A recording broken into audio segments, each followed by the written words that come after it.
orang banyak ngelihat jijik gitu ya, benci gitu, ngelihatnya tuh lo rela gitu tampil dengan begitu. Iya. Apa sih, apa barokah Allah gitu? Nggak mungkin gitu, bukan itu pasti gitu.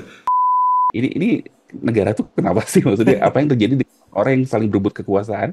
Hmm. Apa sih yang kalian Hmm. rebutin gitu? Apakah ini generasi yang kita harapkan untuk Indonesia emas 2045? Masih bingung aja fungsi Kadin itu jadinya sebetulnya apa sih? Gimana Ki?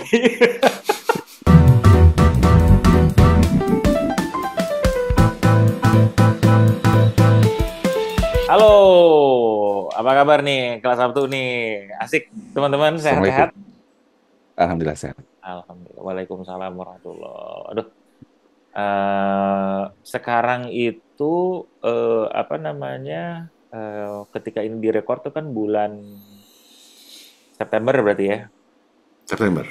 September sekitar berapa bulan dari ini ketika direkord 1 bulan lagi menuju 20 Oktober ya pergantian apa penetapan ya atau apa pelantikan presiden baru. Pelantikan presiden baru. Gak sabar gak sih?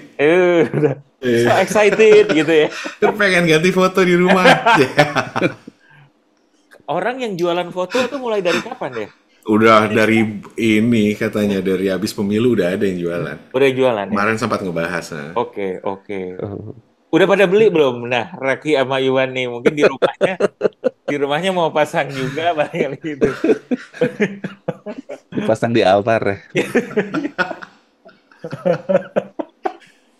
Iya. Saya kasih sih. Tapi kalau kalau di sekolah kan dulu kalau misalnya kita SD atau apa kan selalu kan gitu. Itu ada Lalu instansi dong. apa. Yang barangkali kan sekarang ke rumah gue baru jadi inget juga nih ini apa namanya jadi harus beli dan karena orang akan punya apa namanya akan ganti ya gitu kan begitu belum pelantikan misalnya SD negeri semua pada ganti nih turunin naik Iya.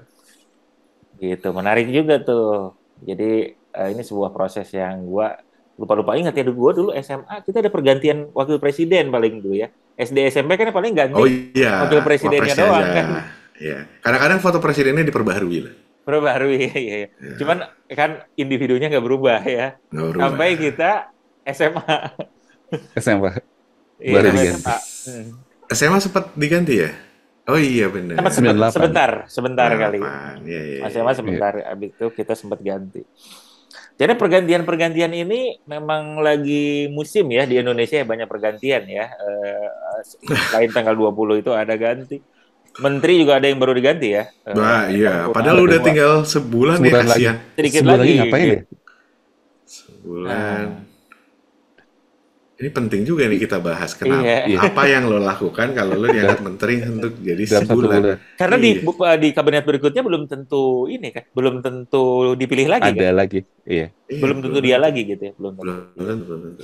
Jadi ini mungkin ya ini ya mungkin lah bisa kita bahas ya kenapa itu satu. Mm-mm. Kedua tuh yang lagi musim nih sekarang itu adalah Munaslup ya. Wah, ini Munaslup Munaslup. sampai bingung nih Munaslup apa luar lagi biasa. gitu ya, Luar luar biasa, biasa. ya sangat luar biasa. Sorry, gue mau confirm dulu ya. Kalau Golkar tuh Munaslup bukan kemarin? Munaslup. Munaslup. Gue bukan. Munas biasa apa Munaslup? Munas. Bentar ya. Nah, coba kita lihat nih. Karena ada lagi yang ini. Harusnya sih Lub ya. Karena kan Itu sesuatu yang di luar cycle kan Oh sebetulnya. iya Saya- bener. Kayaknya Iya, Munaslup iya. sih. saya iya. Munaslup. Yang didorong oleh pengunduran diri ketua umumnya Iya. dulu gitu kan. Sehingga Iya. perlu diadakan Munaslup gitu ya Betul. kalau nggak salah ya. Iya. Iya. Dan baru saja ini Iya, iya, kemarin ya, biasa. ketika ini direkord, baru sehari atau 2 hari ya, ada Munaslup juga Kadin ya, sebuah organisasi ya mungkin sebenarnya gue nggak tahu bentuknya apa, cuman dia masuk dalam undang-undang ya. Kadin tuh diatur pergerakan Ada dalam tuh. undang. Gitu. Ada Munaslup juga gitu ya. Jadi ada pergantian lah ya. Walaupun masih jadi pergerakan dan masih jadi dispute mungkin ya, masih jadi ada karena yang Munaslup ada versi Munaslup gitu ya. Tapi juga ada yang ini masih merasa bahwa yang kemarin itu ilegal gitu. At least itu yang gua dengar dari situ. Nah, ini menarik jadinya. Iya, Kadin ini ya Bin ya, organisasi pengusaha-pengusaha ya Bin ya. pengusaha Kamar Dagang Indonesia ya. Ah, Kamar Dagang Indonesia banyak Kamar Dagang dan Industri. Kamar Dagang Industri, betul. Kamar Dagang dan Iya kan? Industri, iya betul betul. Kamar Dagang dan Industri. Jadi sangat strategis ya, makanya dia selalu menyebutkan bahwa mereka itu adalah mitra strategis pemerintah, Waduh. gitu. Mitra strategis pemerintah dan jadinya posisi sebagai ketua Kadin itu strategis sih, gitu ya di Ya. dalam ininya dan biasanya pengusaha senior atau apa. Ya. Karena strategis jadi politis gitu ya. Nah, ini dia nih, ya. Kenapa, Wan? Enggak, masih bingung aja fungsi Kadin itu jadinya sebetulnya apa sih? Ini out of curiosity gue nggak tahu sama sekali sebetulnya. Gimana Ki? Kayak gue sering dengar Kadin, HIPMI ya gitu. Pokoknya gue asumsikan itu adalah sesuatu organisasi di luar lembaga pemerintahan yang melakukan pengelolaan dan asosiasi untuk pengusaha dan Ya. apa ya, industri lah kayak gitu ya. Cuman maksudnya Mungkin udah dari bener situ sih itu. Udah itu aja si sebenarnya sih menurut gue. Ya, ada jadi intinya kan sebenarnya gini, karena ya. banyak hal yang diatur juga kan masalah bagaimana doing business di Indonesia gitu. Nah, pemerintah nggak bisa gerak sendiri, tentunya dia harus bisa komunikasi dan nggak mungkin Ya. komunikasi sama masing-masing usaha. Kalau nggak salah perusahaan di Indonesia sekitar 60 sampai 70 apa berapa ratus juta, saya lupa lah ya angkanya. Cuman ya intinya ya dia perlu asosiasi kan sebagai jembatan. Ya. Asosiasi ini ya seperti Kadin, HIPMI gitu, kira-kira gitu. Jadi untuk ya bisa ngasih masukan juga atas kebijakannya pemerintah gitu ya, kebijakan ekonomi bahkan gitu karena pengaruhnya sampai ke mereka. Berarti juga Gitu. kalau misalnya gitu apa namanya keputusan-keputusan strategis pemerintah bisa juga ya, bukan maksudnya perlu support Perlu banget. dari misalnya kalau dari pengusaha harus mengeksekut ke bawah atau apa segala macam kan bisa kalau maksudnya ngobrol, makanya dia di mitra strategis ya karena Iya. secara strategis oke mungkin mereka yang jadi yang mengeksekusinya mengeksekut atau mengimplementasinya gitu. Menarik Betul ini. sekali. Nah, pertanyaannya mungkin yang pengen kita ngobrol juga ya, Munaslup itu kenapa sih kejadian? Karena contohnya untuk Kadin, ini adalah katanya Munaslup pertama ya. Sebelumnya belum ada tuh katanya, itu sempat ada, gue lupa deh di ini. At least ketika wawancaranya dengan Pak Arsyad Rashid yang jadi ketua Kadin yang dimunaslupkan ya, atau misalnya sebelumnya itu katanya oh ya belum pernah nih sebelumnya gitu karena maksudnya kenapa itu sih bisa terjadi ya munaslup ya, mungkin alasannya beda-beda, cuman secara governance nih ya munaslup itu ini proses yang berarti kan ini proses yang luar biasa. Dan apa aja mungkin kalau dalam organisasi atau asosiasi apa yang menyebabkan kita harus melakukan ini gitu. Yang gue tahu sih ya kalau ada kata-kata luar biasa berarti ada yang Munas tidak luar biasa gitu kan. Munas yang Munas biasa aja saja. Munas reguler lah ya, bukan ini. Tapi itu kan common ya kalau kita bicara organisasi, ada hal yang as usual, yang reguler, ada hal yang luar biasa. Luar biasa biasanya karena ada kondisi yang luar biasa yang menyebabkan harus dibikin yang namanya Munas luar biasa. Penyebabnya bisa macam-macam gitu. Kayak contoh Golkar karena ada pengunduran diri ketua umum gitu, sehingga harus ada Munas di luar kebiasaan, Munas luar biasa. Kalau kasus yang ini kan juga katanya ada dugaan atau ada ini ke ketua yang kemarin gitu karena pelanggaran lah ya gitu di ketua yang kemarin, sehingga dia harus ada ADRT sehingga harus diadakan yang namanya Munas luar biasa. Alasannya bisa macam-macam lah ya, bisa atau bahkan karena dorongan pengguna anggota menyebabkan dia harus mengadakan satu Munas luar biasa. Gitu. Kalau menurut gue gitu. Jadi ini sesuatu yang tidak biasa karena ada faktor-faktor yang mengizinkan dia bisa dieksekusi. Tapi kalau bicara governance ya, Bin, menurut gue ya biasanya kan aturan main gitu ya. Kalau kita bicara governance maka kita bicara aturan main pastinya yang jadi dasar. Ya mekanisme organisasi menurut gue sebenarnya mekanisme yang wajar-wajar saja gitu mengadakan rapat umum luar biasa gitu, munas luar biasa gitu. Karena Gitu. bukan jadinya ya, karena ya kita masyarakat Indonesia banyak disuguhan yang luar biasa nih. Iya, karena Dalam Indonesia beberapa luar minggu biasa. dalam beberapa minggu terakhir ya, keputusan yang mungkin luar biasa gitu ya. Kemarin yang mungkin episode sebelumnya kita ngobrol juga mengenai keputusan MK, terus ada apa namanya kontroversinya dengan DPR, itu kan luar biasa juga ya. Terus sudah gitu ya, banyak lah sebelumnya lagi ada MK yang lain, dan ini merupakan gerakan. Ada pandangan nggak sebenarnya ini apa sih dampaknya ya, terhadap Indonesia sebagai sebuah negara juga ya, mungkin negara, bangsa, dan ya mungkin itu ya, dua ya. Itu tuh apa dampaknya?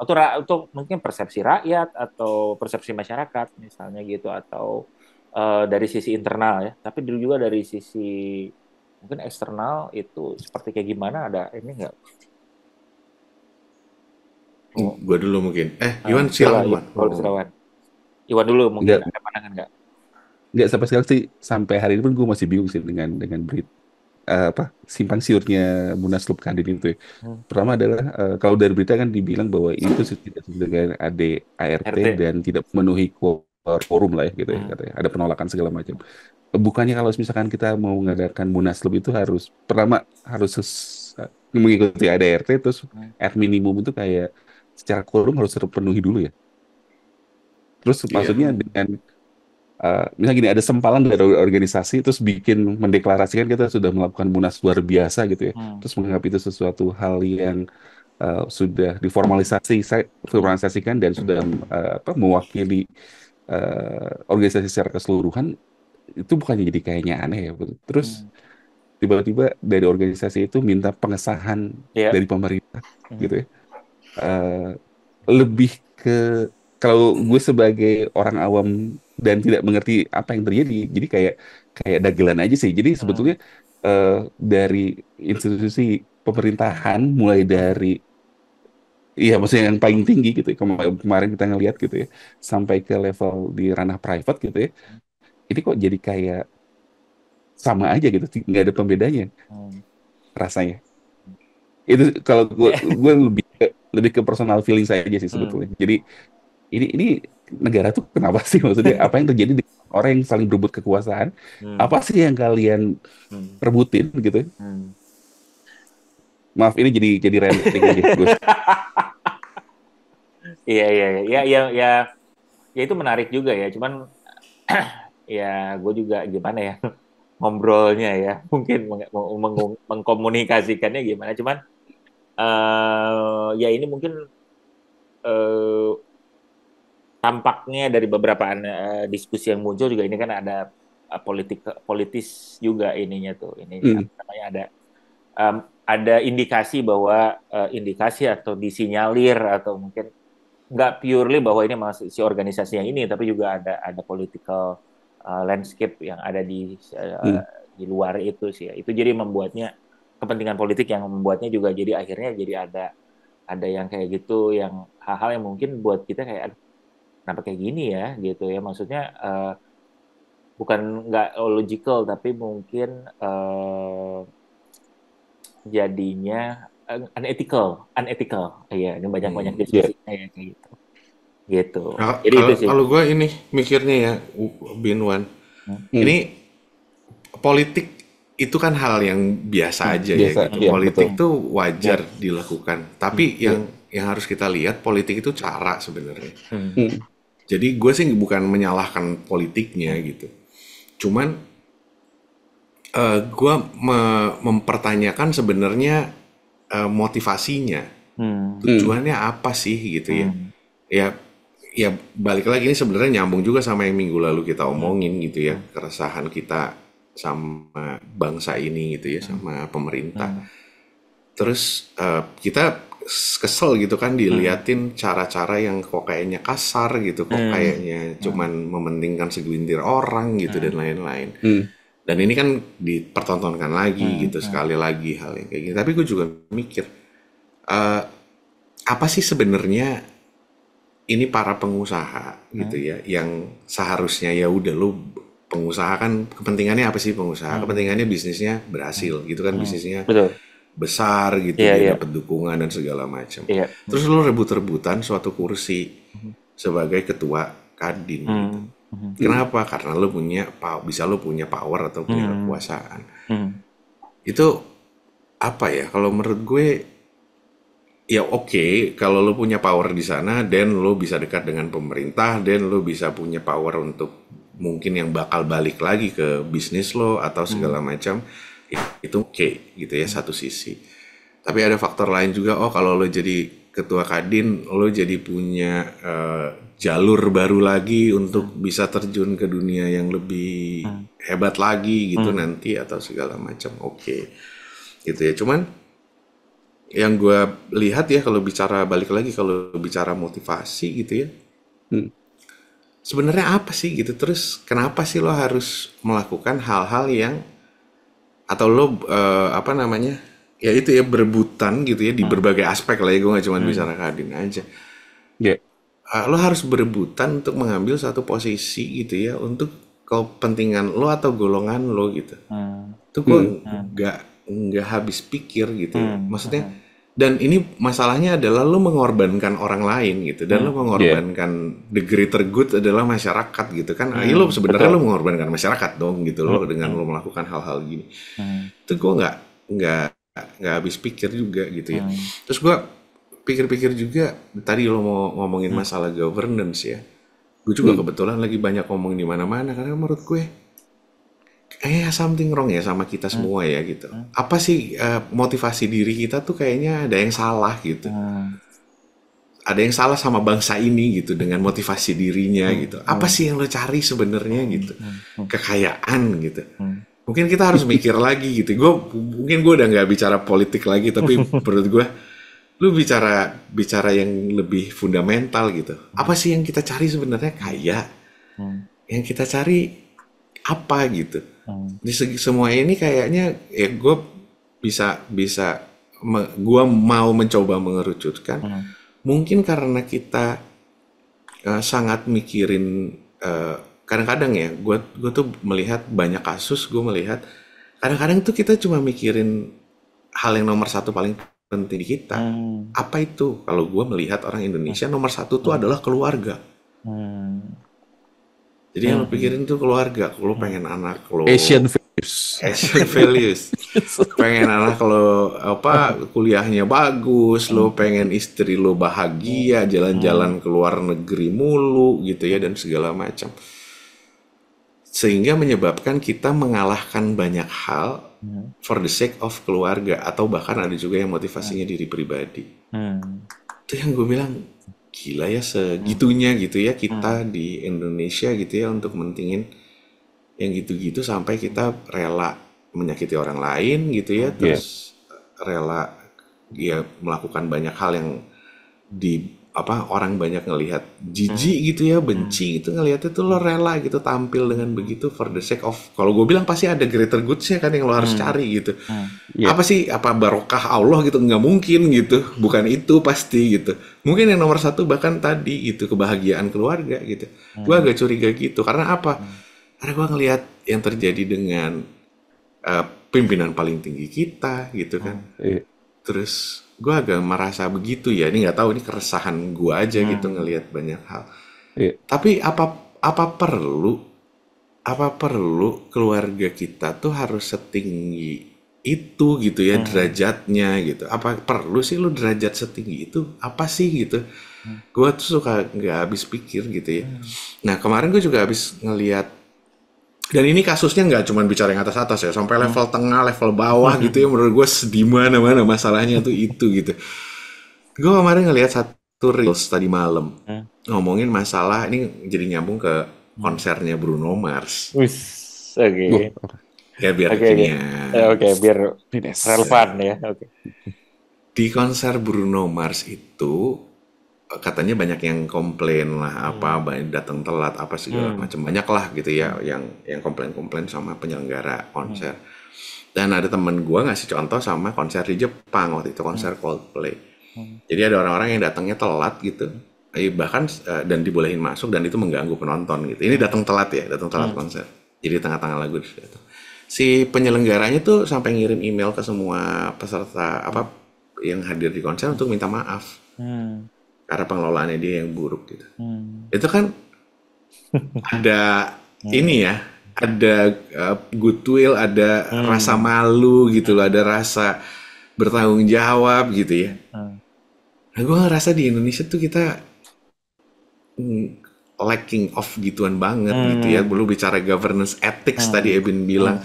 Gue tuh sering ngomong masalah transparansi, ethics, honesty itu yang menurut gue tuh kayaknya kurang banget, dan itu kayaknya melihat kasus tadi Munaslup gitu ya, terus orang pesta-pesta merayakan kemenangan gitu.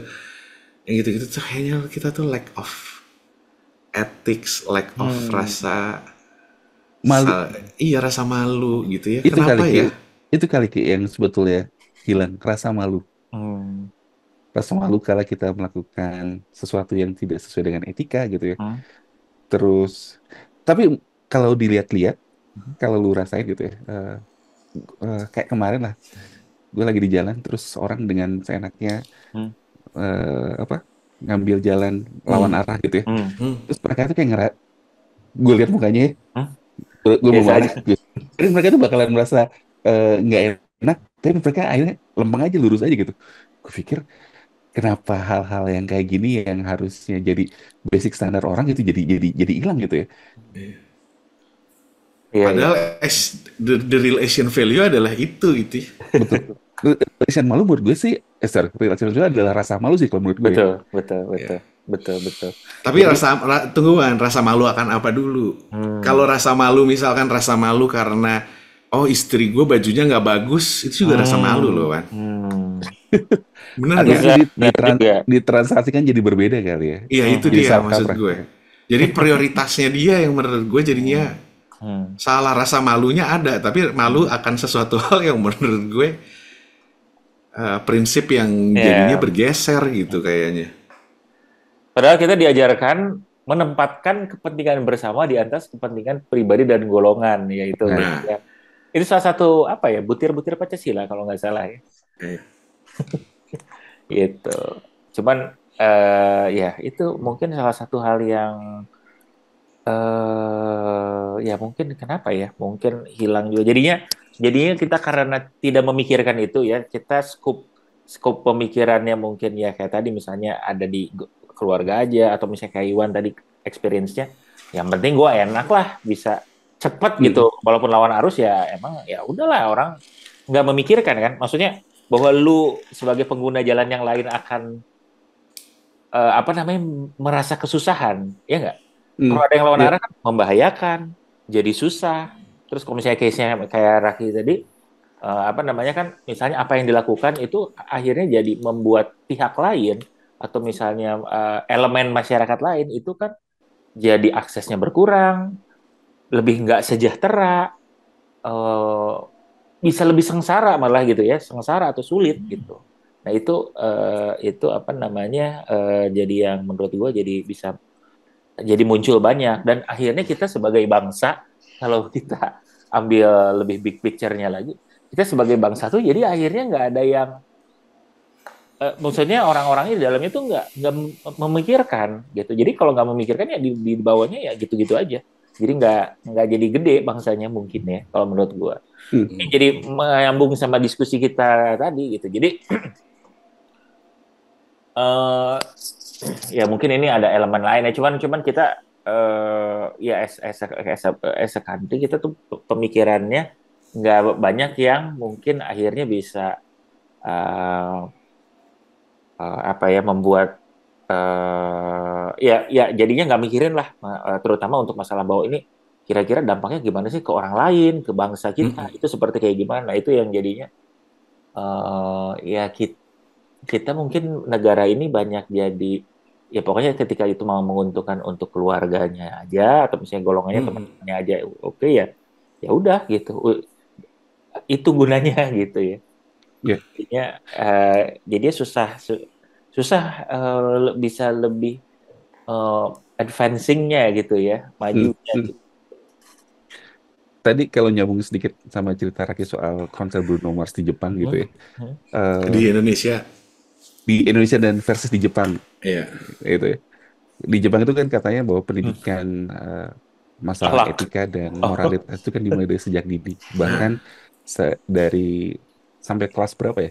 Di SD itu mereka bahkan nggak dikasih yang sifatnya teknis ataupun Hmm. PR, dan di sekolah tuh cuma belajar tata krama dan etika gitu ya. Hmm. Eh, itu kan sebetulnya dibangun ataupun dipupuk dari apa pupuk gitu ya.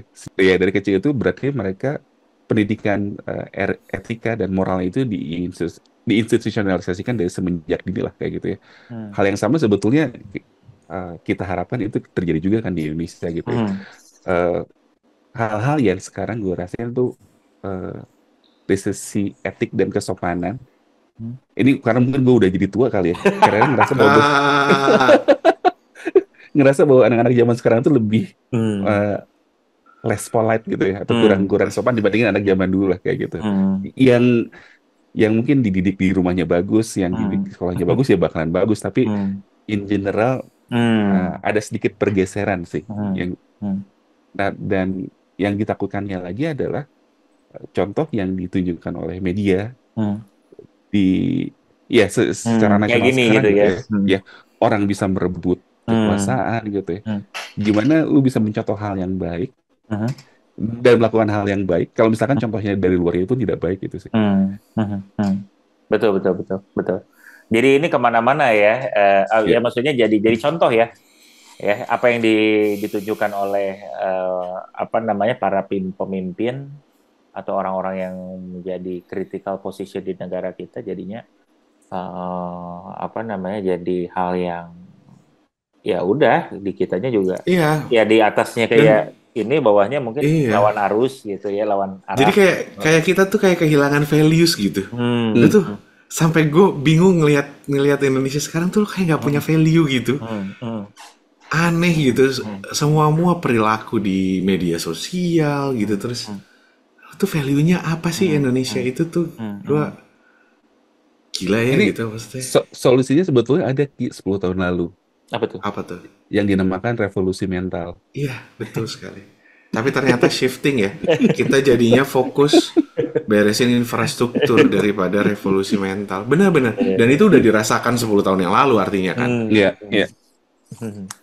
Betul, betul, betul, betul. Jadinya ya ya itu sih mungkin yang jadi concern dan keresahannya ya, apa namanya. Jadi gue juga jadinya ketika value-nya nggak ada, terus orang-orangnya jadi sendiri-sendiri, ya bangsanya juga jadi nggak besar gitu. Gue nyambung juga tadi salah satu keresahan gue adalah tempat sempat ngobrol ya tadi ketika kita research dan diskusi sebelum ini ya, preparation of this apa namanya dari podcast ini adalah kita apa sih sebenarnya ini apa namanya misalnya produk-produk Indonesia atau service Indonesia yang Hmm. dunia gitu ininya. Apa namanya dipakai sama orang di seluruh dunia atau apa. Karena Uh, kita terlalu sibuk sama internal ya Bin ya kayaknya ya. betul. Munaslup lah apalah Mungkin, itu. mungkin. Jadi gue tuh punya ada mentality ini ya mungkin apa namanya banyak yang suka pernah menyebutkan juga apakah kita tuh kayak jago kandang gitu ininya tuh apa namanya diskusi-diskusinya. Jadi di dalam ya ada rame lagi ini ya pengusaha besar apa segala macam gitu. Cuman banyak yang menurut gua ya mungkin jadinya gimana ya pengusaha atau apanya itu juga nggak semuanya tuh karena jagoan berusaha atau jago bikin produk yang keren atau apa. Mungkin juga karena apa namanya misalnya dekat dengan kekuasaan atau apa gitu. Itu salah satu elemen-elemen yang suka dibahas gitu ya jadi di diskusi-diskusi sehingga ketika harus berhadapan dengan real competition misalnya gitu ya atau misalnya expand atau apa mungkin nggak terlalu biasa kali ya gitu jadinya kita ya belum kemana-mana gitu kita kita di berbagai lini di Indonesia itu ya mau dari produk, service, usaha, olahraga, apalagi seni misalnya gitu ya. Kita tuh ya mungkin di Indonesia dulu mungkin ya ininya udah paling di Indonesia masih ada saat ini gitu. Belum belum ada yang sangat luar biasa. Mungkin ada beberapa yang kayak misalnya case Indomie misalnya gitu ya. Ada di Afrika juga terkenal gitu ya, keren gitu. Ya cuman apa nggak nggak muncul banyak. Jadi karena mungkin eh, ya itu nilai-nilainya, value-nya yang ditanamkan nggak seperti kayak gitu. Karena akhirnya kalau misalnya orang misalnya ada yang kayak tadi tuh beberapa pergantian kekuasaan yang dilakukan dengan atau misalnya situasi dan kondisinya jadi dilihat seperti bukan karena meritokrasi misalnya ya.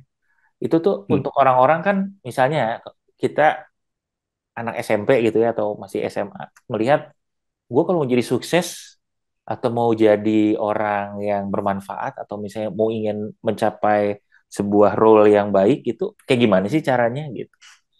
Ya mikirnya kan mungkin ya mungkin kayak gini gitu. Bukan dengan oke gue harus skill gue oke, terus udah gitu gue harus jadi anak yang paling apa namanya punya skill yang bagus, gue harus pintar, gue harus networking, gue harus apa cuman dengan mungkin melakukan cara-cara yang apa namanya ya nggak bukan cara yang kita harapkan mungkin ya kejadian gitu. Jadinya ya menghasilkan generasi yang juga apakah ini generasi yang kita harapkan untuk Indonesia emas 2045 gitu. Gitu mungkin teman-teman. Jadi itu beberapa keresahan-keresahan kita ya, Iya. kawan ya, iya, yang muncul dari beberapa kejadian yang muncul di beberapa waktu terakhir. Dari episode sebelumnya sampai sekarang ternyata udah cukup lumayan muncul yang signifikan-signifikan juga ya Iyalah. kejadiannya gitu. Jadi Jadi kita kapan Munaslup kelas Sabtu, Bin? gitu. Munaslup kelas 1 kayaknya kita perlu nih biar ada oh, apa ya, ada gebrakan apa. Ada gebrakan. Oke, kelompok capir semua, kalau misalnya ada pendapat atau pemikiran, silakan share di kolom komen. Dan sampai ketemu di episode berikutnya. Bye-bye. Sampai ketemu, guys. Sampai ketemu.